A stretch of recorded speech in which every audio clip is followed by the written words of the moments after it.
I just woke up. And I like watching Cash Jordan's videos. Like, I watch a lot of them on my own. Like, I've watched a couple of these. Obviously, there's Asmongold reacting to it.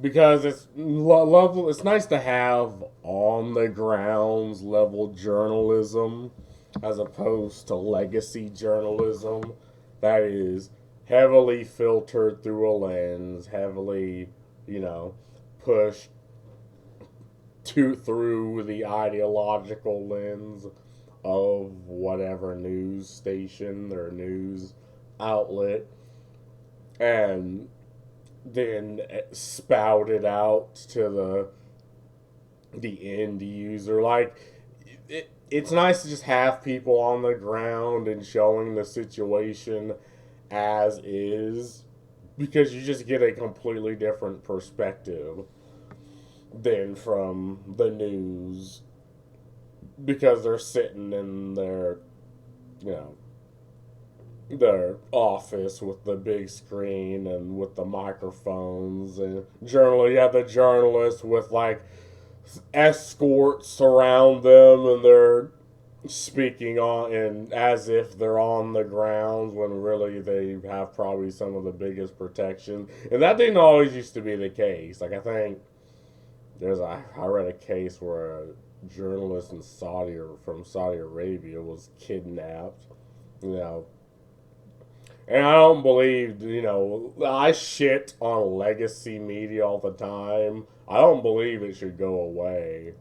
I think people should just see where it's become and see that they're not actually working in your interest. They're working in the interest of, their constituents. So in some cases it was the government, in some cases it was other political parties. And this is something that people should see with their own eyes and understand. But enough of that. Cash Jordan has 1.11 million subscribers. This was made a day ago.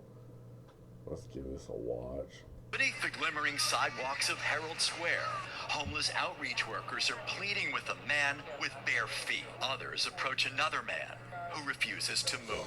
This breaks my heart right here. Mayor Adams is determined to change this. So every winter when temperatures drop, the subway sadly turns into a place of refuge for New York City's homeless. And while the city has plans to relocate unhoused individuals out of America's largest public transit network, activists say the homeless have a right to use the subway how they see fit since it's open to the public. But as it turns out, the mayor has plans to change that. We are getting a better idea. Yeah, and this is something that this isn't something I had to work, because I don't live in a big city. Like, we have a downtown area, and yeah, you see people with a sign, but this is something that just looks foreign to me. Like, this looks like a completely different nation. Like, I live in the bumfuck of nowhere, where 2 miles south or north, it's cornfields. 2 miles south, you're in the city. So, and this is a lot of things that a lot of people don't really just need to have to deal with. Like, maybe if you live in California or in Indianapolis or in Chicago or in New York, this is something you're used to.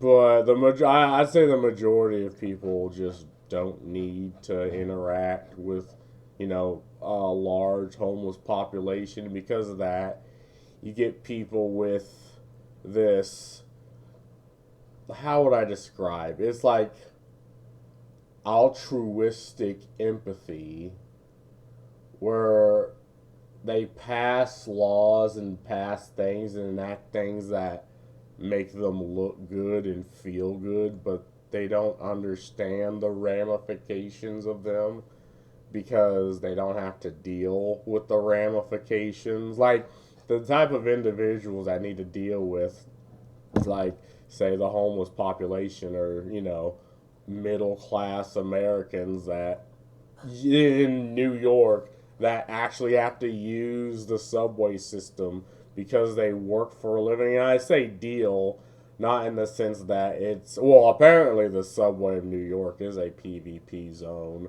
because they, you know, are under the protection of the goddamn National Guard because it's so dangerous. So apparently it is dangerous, but it's where you get when you have a group of people with altruistic empathy that pass laws to make them feel good and to push their ego, but they're not held accountable for the problems or the decisions.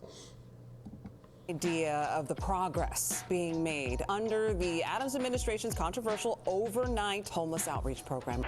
This is a picture-perfect example of why we should not be saying he has a right to be out there. He doesn't know he needs help. On a crowd. Yeah, and what was that, a Skittles box over his head? I mean, people like him, I'm trying to get I'm gonna get the perfect frame. Like, people like that guy with the Skittles box, right?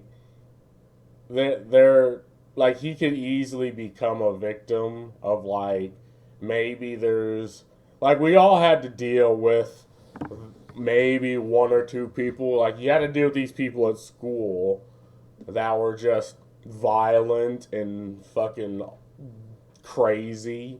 Sometimes for no reason. It's like something sets them off, and just like an animal, they go crazy. And again, you probably work with these types of people, and even if it's 0.001%, like, these people exist in a nation of 300 million people. Like, this guy could easily become a victim of an individual who's just crazy and violent, and okay, maybe they operate, you know, at the bare minimum to become a law-abiding citizen, but who's going to protect this individual? Well, no one. I mean, he's in this situation, he sees no way out, and he's being allowed to exist in this situation, and I think that's just bad. And it brings me back to this one scene in American Psycho where the main character just kills a homeless guy just for no reason. It's a bad example because it's fiction, but this is something that could absolutely exist and absolutely happen to this individual. He doesn't know he needs help. On a crowded subway station, you've got half the subway cars taken up with people who are sleeping. They're not committing a crime per se here, but this is a symptom of a larger problem.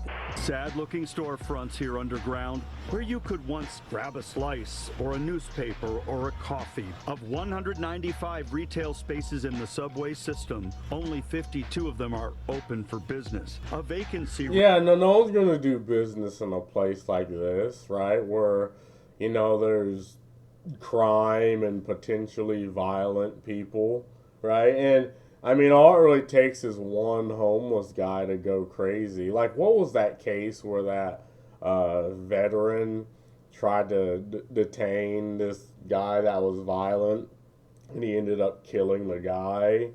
And again, people with an ideology, you know, they analyze the skin color of the individual that was killed, and they claim racism. But no, people don't ask for perfection when it comes to taking action, right? Like, if my mother was in the situation those people were when the guy was being violent, I would want someone to act, even if it's not perfectly. It's unfortunately in that situation, it was a tragedy, but it shouldn't have gotten to that point. Like, and this is the point I'm trying to make. Like, if it gets to the point where that happens and you have to deploy the National Guard because any type of legislation to either relocate these people or try to get them help is shut down by the altruistic empathizers, like, you get situations like this. And no one's held accountable when this happened. Again, people tried holding the Marine accountable for trying to defend people. And again, I read this other case where one was literally raped in a subway and no one did anything. It's like, that's the situation you get if people are not allowed to act, people are not allowed to defend their community. It's like, you don't just view this as a community, you view this just as an economic zone where transactions are made. Like, you get situations like these, and I don't know what the fuck the solution is. But there's clearly a problem. Everyone sees the problem, but no one can or want to do anything about it. Rate of nearly 75%. I have 2 young boys. They're 9 and 13. I don't want my boys walking around that. I don't feel they're safe when we see that. It's about understanding our responsibility to help people who are in desperate need but just can't recognize it themselves. And there's nothing respectful about leaving somebody to rot. Yeah, and you can become homeless for many reasons, right? You can become disabled, right? You could be mentally ill or autistic to the point where you just can't function in society, right? You could even become mentally disabled. Say you got a brain injury, like, anyone can be in this situation, and it's almost a fucking nightmare for me. Like, and if you have family and friends, and you're in this situation, or like family, like kids, and you get put in this situation, that's even doubles that fear. So it's not like people don't have. I think the majority of people do have empathy for these individuals, because anyone at any point could easily become these individuals, these people. But that's the thing about a safety net, right? The point is to catch people, to ensure they don't have the subway and don't have to, lay about in the subway, to help them back on their feet and to become a productive member of society. And everyone wants to do this.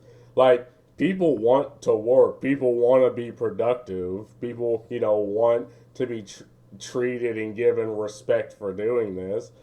But if you don't have a system, if people, like, how do I say this? If people incentivizes, I guess, not entirely laziness, but, apathy, or if no one does anything against just this apathy, like, what are you to do? You leave them down here, and what? Maybe violence and happen, or there's more and more. And again, retail stores shut down because they don't feel safe doing business in that area. I mean, this affects everybody. Okay, it doesn't affect the people pushing these rules, because they could have the, afforded the privilege of feeling good.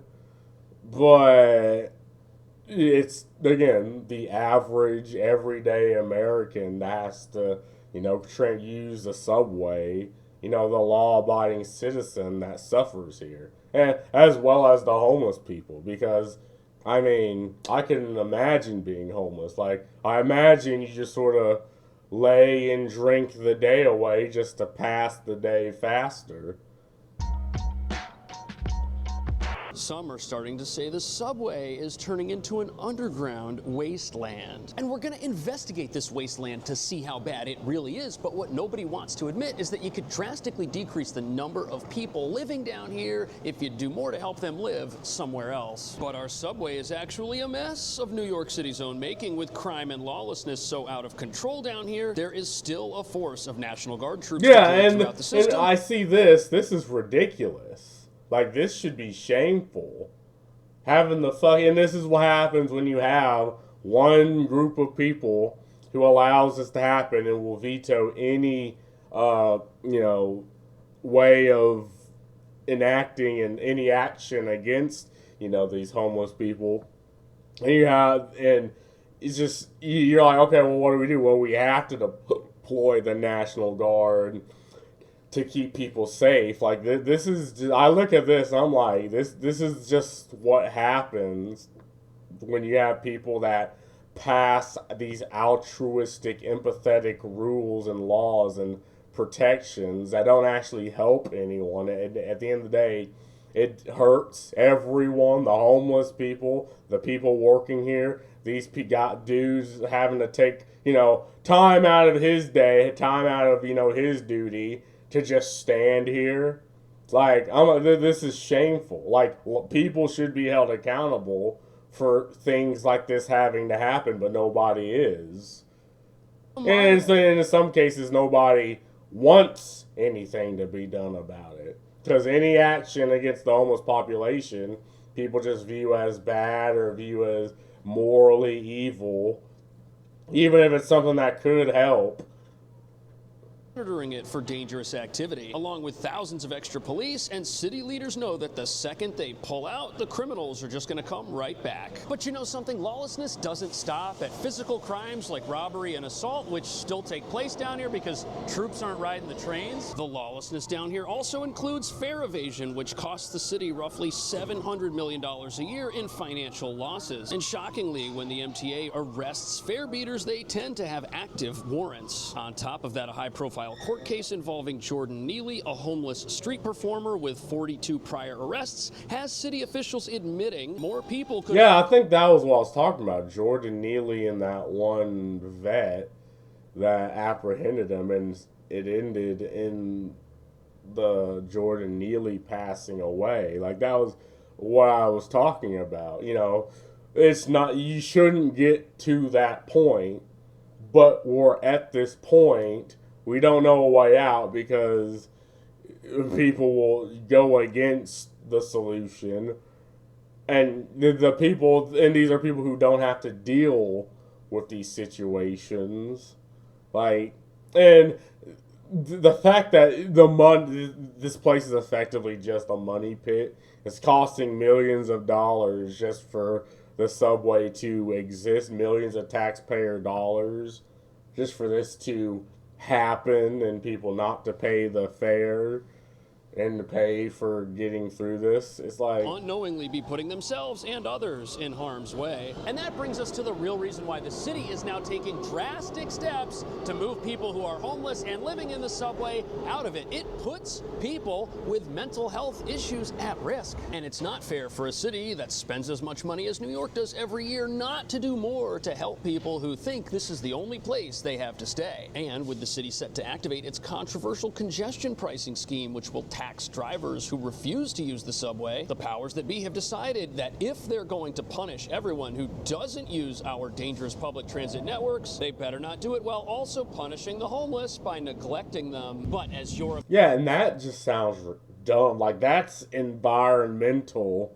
It's like, those are environmental regulations that are being placed, again, above the average citizen, the average driver, the middle class and lower middle class that has vehicles, that probably use taxis. They just tax them and effectively punish them for not using the subway. That's dangerous because they refuse to remove the homeless. Like, this is levels of bureaucracy that anywhere else would get absolutely obliterated, but because it's New York and it exists and you can't do anything about it, it's like you're punishing everybody just for the sake of feeling good and feeling like you like to stroke the ego of the politicians that don't have to fucking deal with these things. Like, that's just crazy. We're about to see the city's efforts to help people move out of this place aren't exactly going as planned.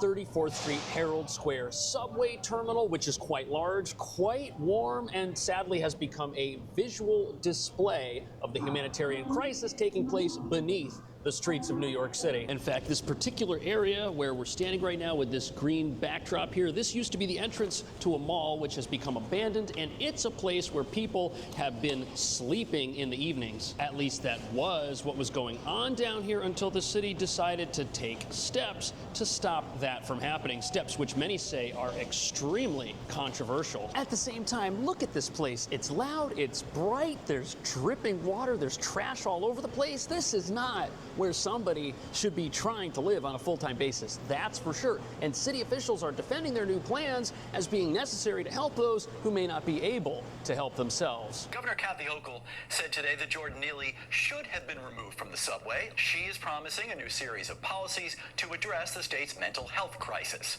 That will come as welcome news to those in need and to the boots on the ground, the police officers and social. So here you have a group of police and outreach workers who invited the press to come with them to this very same subway terminal while they went about contacting, that's what they call it when they interact with people who might appear to be unhoused. And yeah, I think this is just one subway. I don't know how many, like, subway systems are in New York. I assume a lot because it's a very congested city that builds both up and down. Like, this is just one, but God knows how many else there are. And again, I guess a mental health crisis is one way of putting it, but it's mainly just, a crisis of politicians and bureaucracy that allows things like these to happen because they don't work in the interest of the average individual. They work in the interest of their own groups and of their own ideology that allows them to feel good and to, feel like they've done something better. And there's no such thing as a perfect system, right? Like, to me, a just system is something that protects average, normal, law-abiding citizens. And now, will that be perfect? No. And will there be things that will happen? Absolutely. But, I mean, this clearly isn't working. Like, you have businesses pulling out. People pulling out. And again, they're taxing the people who don't want to use these PvP zones. That's the subway. Like, that's what you get when you have people who don't have to deal with these things, but they impose rules that they just don't have to see the consequences of.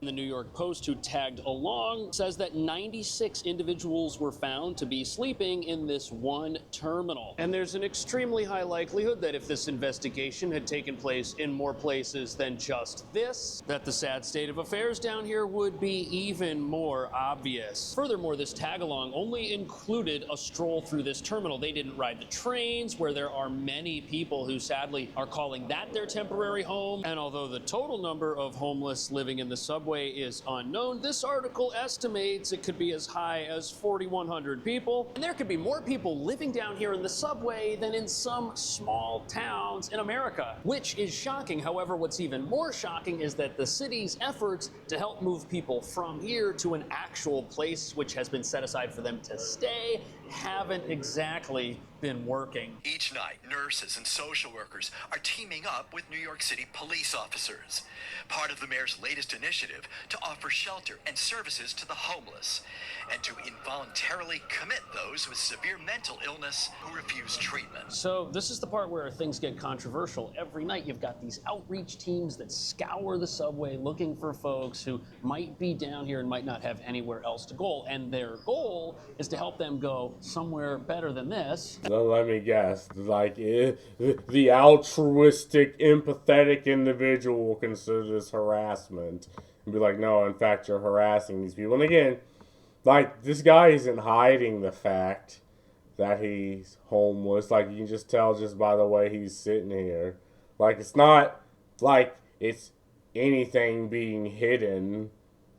I mean, if you have someone sleeping on a subway system, you're going to assume, yeah, he's that individual and he should probably get help. And the way this is done is by approaching an individual who might be sleeping or lounging about the platform and asking them if they need assistance, which activists say constitutes harassment while ignoring the inhumanity of letting people think this dangerous environment is the only place they've got to stay. However, the New York Post says of the 96 people who were contacted and asked if they needed assistance, only 16 agreed to accept. Yet the city does have the authority to involuntarily commit people who could be a danger to themselves and others, something the governor says could have saved Jordan Neely, who was... Yeah, and again, I think any state has this thing where, say, if you're prone to self-harm, like, they will attempt to help you. I mean, this isn't something that doesn't exist anywhere else. It's just very rare. And, you know, people, it shouldn't be in that situation. But if you have this system like in New York where people are just allowed to rot, and if you try to people try to do something about it, they get harassed, they get any initiative shut down. Like, you're going to have situations like Jordan Neely over here. And I think Neely was, like, at first he was, you know, just, I guess, like a street performer, but one day, you know, maybe he had like a mental breakdown, and I do believe he is a victim of the system. I don't believe he's a victim of the Marine. Like, the guy was just trying to do what he believed was best to protect people. Unfortunately, it ended in a tragedy, right? But part of an altercation in the subway, which made national headlines. And sadly, the governor makes a good point. If you've got people living in the subway who are not in the right frame of mind to take care of themselves and nothing is done, those people are at risk. More than 5,000 have been approached in the past 3 months, and roughly 1/3 have accepted care, including treatment. The critics say that he should have a right to be in a public subway system on a public street, and he shouldn't be harassed by the city or by the police. And the critics are so far removed from what everyday New Yorkers want. Just this. Yeah, absolutely. And that guy is 100% correct. You know, people who, again, I said that I keep harping this like a broken record, but it's people that do not need to deal with these problems, who view this like from the outside perspective through their empathetic moral lens and be like, no, they should just be allowed to sit here and rot. And like, eventually, like, all you need is one person to be violent. Like, you could go, there could be thousands of people down here, but all it takes is that one person, and all it takes is one altercation in one subway train, right? And that one family member that's yours for you to actually care. Like, you don't need so many cases of these for people to be outraged. Like, you just don't. So this report says 5,000 people have been approached by these outreach teams with better results than were witnessed in this very same terminal. And Mayor Adams has had some incredibly harsh words for progressive critics who say people should be allowed to live in the subway full time with no intervention because it's a public place. He says not only is doing something like that inhumane, it is the opposite of what New Yorkers, average New Yorkers, are actually in favor of. Because average New Yorkers know how much money they are paying in taxes, and when they get on the subway and they want to ride it and they're either unable to or there's no room to get a seat because someone happens to be living there, they say to themselves, where is this money going? They're taxed to have these places exist, to have these things exist. They're also taxed if they choose not to, by the environmentalists, not to take the subway system, and they're attacked. And again, if you look at this just from the average New Yorker who lives here, who's in this community, like, and you're in this system, you're going to be like, well, what the fuck like, well, how is that fair to me, right? That I, an average, everyday, normal, law-abiding citizen, has to be taxed in every turn and still have to deal with the problems and the issues that come along with taking the subway system. Like, if you ask people just here in Indiana that don't have to deal with that because we have nothing but fucking cornfields, they'll be like, this is crazy. Like, this looks like a dystopian movie. But no, the fact of the matter is this is reality. It's not being used to take care of people who have nothing. At the same time, 2025 is a local election year here in the city, which some say has a lot to do with why new steps are being taken to change how things have been getting done around here, because every single time... Yeah, now it's being used because the very lawmakers that up until now have been gorging themselves on the taxpayer money is now realizing, oh, actually, we might actually want to impose something that will make them happy. We can't just keep gorging on the taxpayer money and passing these altruistic laws that make us feel good, because then the people will vote us out. And they're just now realizing this. It's like, huh. And people see a person with... And I'm not going to keep pausing. This is why people don't really trust the government. They don't trust the system, right? Despite being taxed by the system, it's like it just doesn't work in their favor. And other people are like, oh, yeah, it shouldn't, because guess what? You're supposed to hate America. So we will impose things that make things worse for Americans because you're supposed to hate America. It is such an odd situation that's happening. Nowhere else to go, sleeping in the subway or on a bus. It looks to them like there is a lack of leadership on this issue. At the same time, the mayor and the police commissioners say that they're fighting an uphill battle. City laws only allow them to do so much to help people who might be in a vulnerable, bad situation, and they want state laws to be passed to enable them to do more. And the specific thing they're looking at doing is codifying what is called involuntary removal. This is a guy, he's got a Skittles box on his head. This is a picture-perfect example of why we should not be saying he has a right to be out there. He doesn't know he needs help. We have to give him that. Now, progressive policies say that it would be wrong to intervene in a man's life when he is spiraling out of control, because doing so would take away his right to self-determination and the pursuit of happiness as he sees fit. And these are people who just, again, do not view New York as a community. Like, they view New York as economic zone number 7892, and this is just a person who had a bad economic transaction, is therefore a victim of the system. So any means to try to change that or to, impose on him is bad, even if it's 100% justified. Like, it's just... I can't understand people that think this. Like, I guess if you're, a politician, you're kind of, at one point, you're forced into this mindset because all you do is look at statistics and spreadsheets and have, you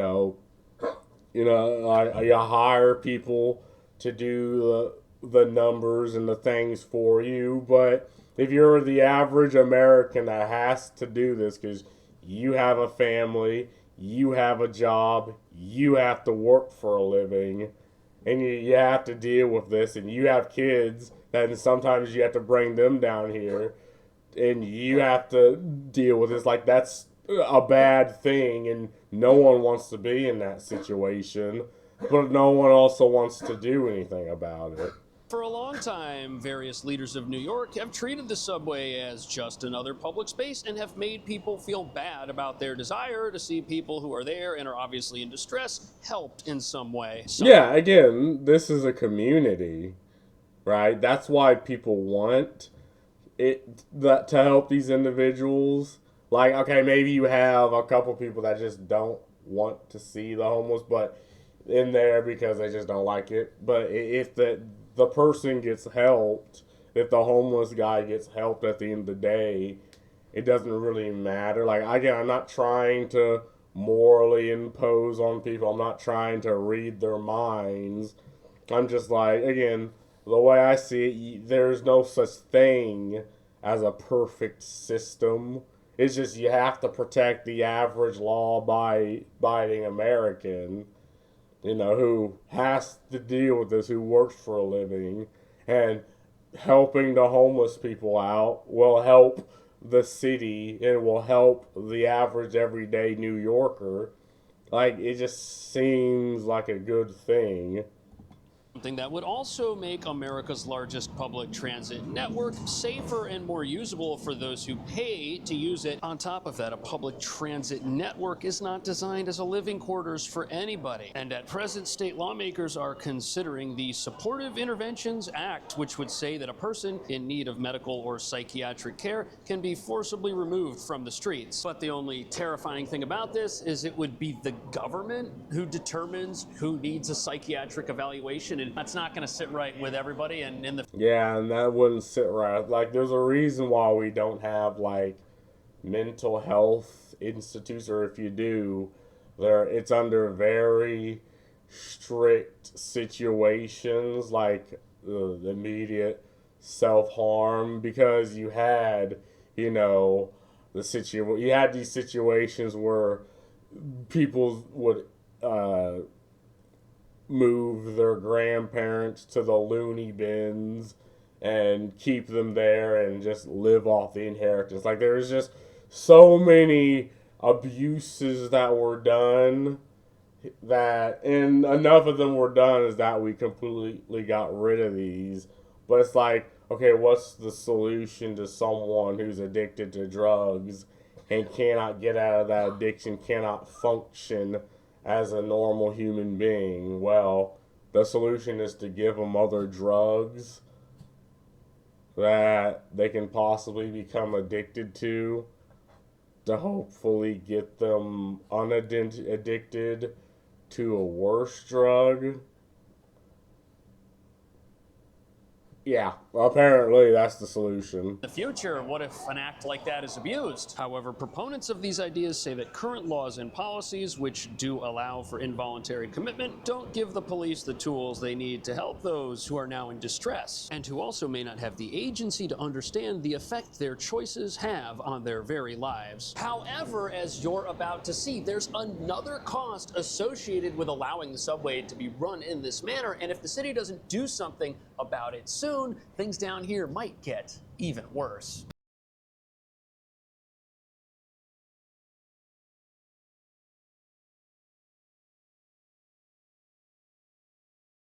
Behind me, we've got a small business. There's a vending machine around the corner here, a couple of ATMs. There are signs of life down here that kind of bring the subway back almost 20 years ago, when you used to have all kinds of stores and shops in this environment. A lot of those, however, have not been able to make it, and really it should be no surprise. Yeah, and these are shops that bring value back into the city, bring community back to the city, bring in, employees, people, and they're shutting down. It's a net negative to not only the people around, but the city itself.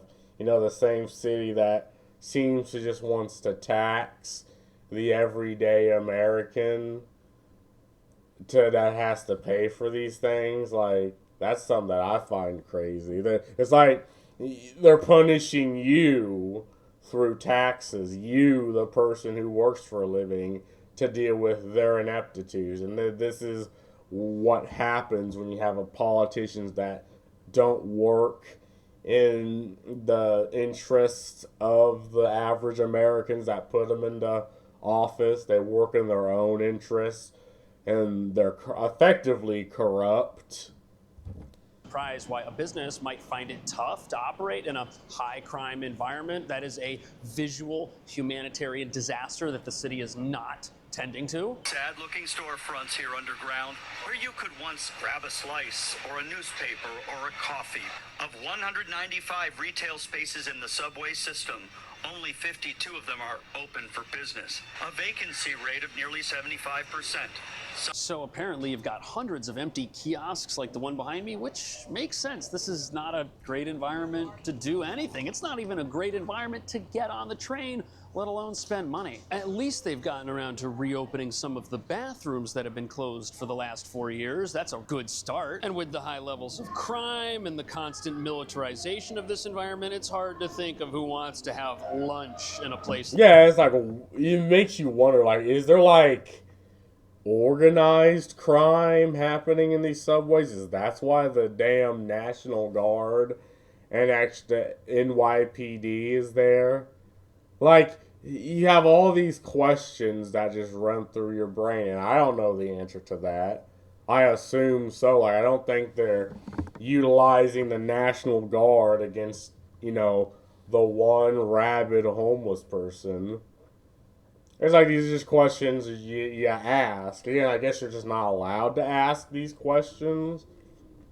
Like this or buy something expensive. But it's not just this incredibly dilapidated station which is having these types of retail problems. No, in fact, even one of the nicest subway terminals in the entire system, which is located down on Fulton Street, has a similar problem. That facility cost over $1 billion to build. It's designed as both a mall and a transit hub, yet the mall portion is entirely empty. All of the stores are closed, and the mall giant Westfield that was leasing it from the city is in the process of canceling and breaking their lease because they say the city hasn't maintained a crime-free, safe environment to try and lease out stores. And that makes it's up to the city and the politicians to allow like businesses to feel safe and feel like, you know, they can actively, you know, service the individuals and make money. Again, if the city's not doing that, it's like who would build a business, even if it's just a small business,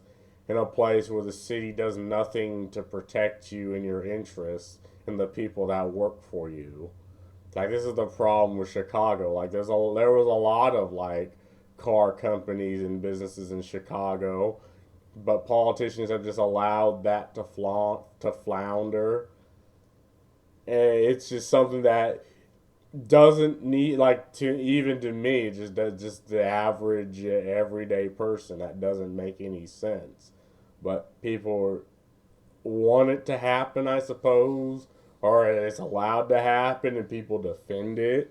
It's something I could never really understand. Makes sense. Anybody who spends more than 5 minutes down here understands how quickly they need to get out of here and move on with their day. And certainly, who's going to pull out their wallet or purse to buy something expensive if they think something bad might happen to them while they're doing that? But to make matters worse, even the police commissioner has mentioned that she has safety issues with this place as well and doesn't think it's safe enough for her family. If I'm not mistaken, doesn't New York have some of the strictest gun laws in all of America, maybe with the exception of like San Francisco or Los Angeles? Yeah, I think it does. So, okay, so you're also not allowed to defend yourself and your family. I have 2 young boys. They're 9 and 13. I don't want my boys walking around that. I don't feel they're safe when we see that. So that's what this program is designed to do. Yeah, and parents will absolutely act irrational when it comes to their kids. This is something that it's not good or bad. It's just the way it is.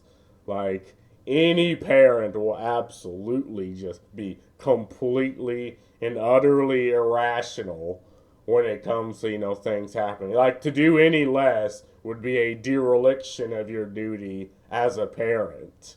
You know, you can think it's good, bad, all you want, but I guarantee you'd be in the exact same position. Like, I guarantee you will be.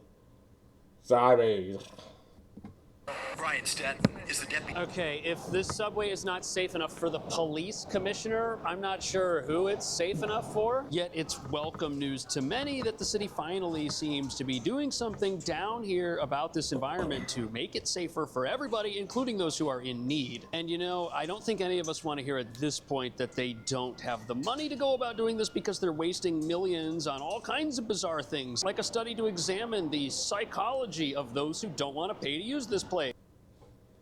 Oh my God. So money laundering. They're laundering money to, I don't know, maybe if they're friends and family and officials to make a study. Like, it's not difficult if you can get away with breaking the law and nothing happened to you, you would keep doing it. It doesn't require psychology. It's just human fucking nature, man. And yeah, it might just be, it'll be like small crimes, like if you can do tax evasion for a year and nothing happened. I think that was like my gate. If you can like do tax evasion for a year and you get away with it, and you do it in another year and you get away with it, it's like at one point you're like, so why do I do my taxes? Like, why do I allow the government to reap money for it? It's like, no, I'm just gonna not fucking do it. Like, you don't need to study, you don't need to poke people's brains, you just accept that this is just something that's going to happen and you move the fuck on. And speaking of losing money, this article says that the subway itself is losing $800 million a year, which is higher than prior estimates, to people who evade the fare. Oddly, that number is just $200 million less than the $1 billion their congestion pricing scheme, which is going to tax cars, needs to generate by law to even be in place in the first place. And what this essentially means is that if you have a car, you will now be subsidizing crime and lawlessness down here in the subway itself. Yeah, that's the thing. That's what I was about to say. But yeah, you were paying for this bad environment if you have a vehicle, because again, they want you to pay for their bad decisions. And again, you don't need to be in a, like, I don't need to cross-analyze every single facet of the taxation and be an economist. Like, to your everyday I don't know, subway New Yorker, this is the way they will see it. And you can try to rationally, you can even shame them for thinking it, but they're going to keep thinking it. And hey, they might start to vote people in power just to spite you, because people don't like being penalized for no reason. People don't like being told what to do. People don't like being told, oh yeah, what you see with your own eyes is incorrect, and if you say it, I will attack you. It's like, at one point, people will just start to spite you, and it doesn't matter if you're correct. It's like, you're trying to manipulate me, I am going to spite you now. Beautiful system. 5,600 people made contact, 1,700 were placed. Is the discrepancy there people who didn't want help, or are there not spaces for them? No, there are spaces for them, in fact. And, you know, people do have a right to say no. The mayor says they don't have a right to be sleeping in the subway system. So what they do is they just move on. They get out. So apparently the city does have facilities that are set up for folks who might be down here and think that this is the only place they can stay. But apparently those facilities remain empty because a lot of the people down here don't want to use them, which brings us back to the start of this video, where folks like the mayor are saying that interventions need to be allowed because people aren't taking the helping hand that is being offered to them. And of course, this once. Yeah, and I think we even have like it's the women's shelter, but anyone can roll up at that place and get like something to eat like for free. Like, we have that in, you know, our downtown area. I mean, a lot of cities do, it's just very odd that, again, it's not being used. Once again raises debate over what's humane and what's not humane. Should people who have nowhere else to go or can't get to one of these welfare centers really be treated in a manner that forces them to move along? Or is it possible that the city's care facilities are so unsafe and so dangerous that many folks are better off not using them? Because there have definitely been widespread reports that some of these care facilities are not exactly caring and the workers are rather rough on the guests, which makes sense why people might not want to go there either. And the timing of this new effort. Yeah, and that's reasonable, right? I mean, you could say this with, like, teachers. Like, every student had that bad fucking that terrible teacher. And it's like, well, teachers are paid literal shekels for probably one of the most important jobs. Like, I'd say, like, you have the truck drivers that keep the city running. You have the sewer cleaners that make sure shit isn't backing up in your toilet, like in your house from your toilet. And you have teachers that ensure to teach the next generation. I think public schools are a good thing because you are taught to deal with people from all walks of fucking life. But if you pay your teachers garbage wages, you're going to get garbage teaching. I think that's probably the situation where these shelters are at, because more money is being reaped from the taxpayer and putting into, I don't know, psychology, finding out the psychology of people who don't pay than are being put into these shelters. And because of that, yeah, you will have people that are just bad.